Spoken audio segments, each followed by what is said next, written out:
rerengin atlan ti senang afarnen anung giang moyan vuak na te apangun nama tuarziate Kalvari tlanga anshuaya ken bena atuar pun lovi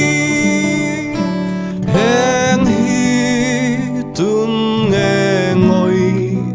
bui theyang tu thin Tuar dấu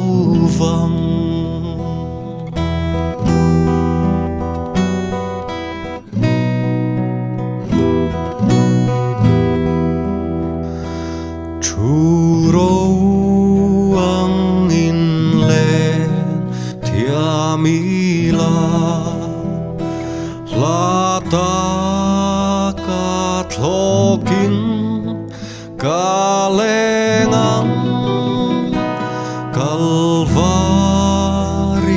tlanga kakalang Pathian mangai na kamuang Lalli suan rethei na tuarin Athi sen lu in min tlana mita zet athi avangin